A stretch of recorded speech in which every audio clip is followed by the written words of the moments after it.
Hello everyone, what is DevOps అంటే చాలామంది DevOps is a process అంటారు. ఏంటి ఆ ప్రాసెస్? అసలు డెవాప్స్ అంటే ఏంటి? ఈరోజు ఈ వీడియోలో అది చాలా క్లియర్గా మనం డిస్కస్ చేద్దాం. ఒక కొత్త టెక్నాలజీని మనం నేర్చుకునేటప్పుడు దానిని మన రియల్ లైఫ్లో ఉండే ఒక ఎగ్జాంపుల్తో కంపేర్ చేసుకుంటే అది మనకు చాలా ఈజీగా అర్థమవుతుంది అండ్ ఫుల్ క్లారిటీ వస్తుంది అన్నమాట. సో ఈరోజు డెవాప్స్ అంటే ఏంటో తెలుసుకునే ముందు నేను ఒక ఎగ్జాంపుల్ గురించి డిస్కస్ చేస్తాను. అది విన్న తర్వాత మీకు డెవాప్స్ పైన ఒక ఫుల్ క్లారిటీ అనేది వస్తుంది. ఓకే, సో ఆ ఎగ్జాంపుల్ ఏంటి అంటే స్కూల్ మేనేజ్మెంట్ సిస్టమ్. ఒక 50 years బ్యాక్ వెళ్దాం, అంటే మన ఫాదర్స్ జనరేషన్. అప్పట్లో చాలామంది గవర్నమెంట్ స్కూల్స్లోనే చదివేవాళ్ళు. ఒక ఎంటైర్ అకాడమిక్ ఇయర్లో ఒకే ఒక ఫైనల్ ఎగ్జామ్ మాత్రమే ఉండేది. సో ఇలా ఉండడం వల్ల ఏం జరిగిందంటే మన ఫాదర్స్ జనరేషన్లో పాస్ పర్సంటేజ్ అనేది చాలా తక్కువ ఉంది. సో అది ఆల్మోస్ట్ 30-40% మెంబర్స్ మాత్రమే పాస్ అయ్యేవాళ్ళు అనమాట మన ఫాదర్స్ జనరేషన్లో. కొన్ని ఇయర్స్ తర్వాత మన జనరేషన్ వచ్చింది.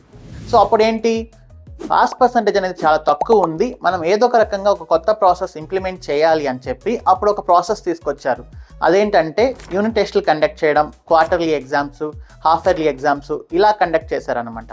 సో అప్పుడు మన జనరేషన్లో పాస్ పర్సంటేజ్ అనేది ఆల్మోస్ట్ 90% ఆఫ్ ద స్టూడెంట్స్ కానీ ఆర్ 80-90% ఆఫ్ ద స్టూడెంట్స్ కానీ పాస్ అయ్యేవాళ్ళు. కొన్ని ఇయర్స్ తర్వాత మనకు నెక్స్ట్ జనరేషన్ వచ్చింది.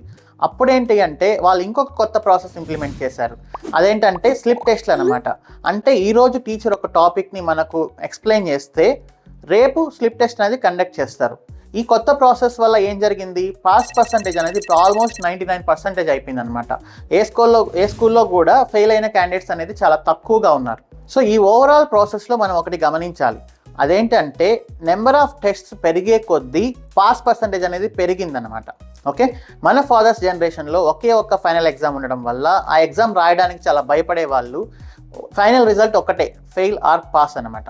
కానీ మన జనరేషన్ వచ్చేసరికి మనకు కొన్ని టెస్ట్లు అనేది పెరిగాయి. యూనిట్ టెస్ట్లు, క్వార్టర్లీ, హాఫ్ ఇయర్లీ ఇలా అంతా మనం రాయడం వల్ల మనకు ఒక ఫీడ్బ్యాక్ అనేది వస్తుంది. ఫర్ ఎగ్జాంపుల్ యూనిట్ టెస్ట్ 1లో మనకు వచ్చిన మార్క్స్ని బట్టి మనల్ని ఒక ఫీడ్బ్యాక్ తీసుకొని ఎలా ఇంప్రూవ్ చేసుకోవాలి అనేది ప్లాన్ చేసుకోవడానికి ఒక స్కోప్ వచ్చింది అనమాట మనకు. అండ్ నెక్స్ట్ ఈ స్లిప్ టెస్ట్ ప్రాసెస్ వల్ల సో డైలీ మనం ఒక టెస్ట్ రాయడము, దాంట్లో వచ్చిన ఫీడ్బ్యాక్ని బట్టి మన లెర్నింగ్ని ప్లాన్ చేసుకునే స్కోప్ అనేది చాలా పెరిగింది. సో దానివల్ల అనేది మనకు పాస్ పర్సంటేజ్ చాలా డ్రాస్టిక్గా ఇంప్రూవ్ అయింది. సో ఇది ఓవరాల్ ఎగ్జాంపుల్. ఇప్పుడు కంపారిజన్ చేయడం స్టార్ట్ చేద్దాం. మన ఫాదర్స్ జనరేషన్ వచ్చేసి వాటర్ ఫాల్ మోడల్. అంటే ఎంటైర్ అప్లికేషన్ డెవలప్ చేసి డిప్లాయ్ చేసిన తర్వాత మాత్రమే టెస్ట్ చేసేవాళ్ళు అనమాట.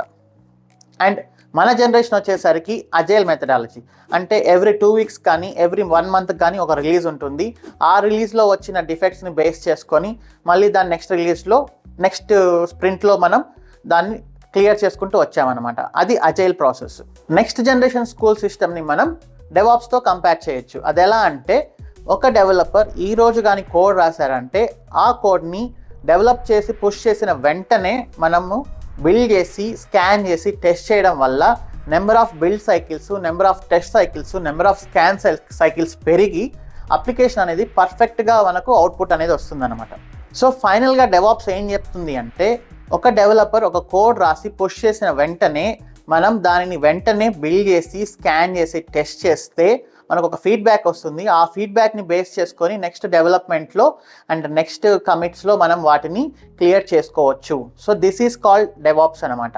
సో ఈ బిల్డ్ చేయడము, టెస్ట్ చేయడము, స్కాన్ చేయడము మాన్యువల్గా జరిగే పని కాదు కాబట్టి సో మనం ఏం చేసామంటే CI/CD పైప్లైన్స్ అనేవి ఒకటి క్రియేట్ చేసి దాంట్లో డిఫరెంట్ టూల్స్ని మనం ఇంటిగ్రేట్ చేయడం వల్ల చాలా ఫాస్ట్గా మనకు ఫీడ్బ్యాక్ అనేది వస్తుంది. ఆ ఫీడ్బ్యాక్ డెవలపర్కి వెళ్ళిపోయి చాలా ఫాస్ట్గా అతను దాన్ని కరెక్ట్ చేసే ఛాన్స్ వచ్చింది. So this is called DevOps అనమాట. ఈ మీనింగ్ అని మీకు అర్థమైతే సో డెవాప్స్ అనేది మీకు చాలా క్రిస్టల్ క్లియర్గా వస్తుంది. మీరు చాలా ఈజీగా డెవాప్స్లో వర్క్ చేయొచ్చు.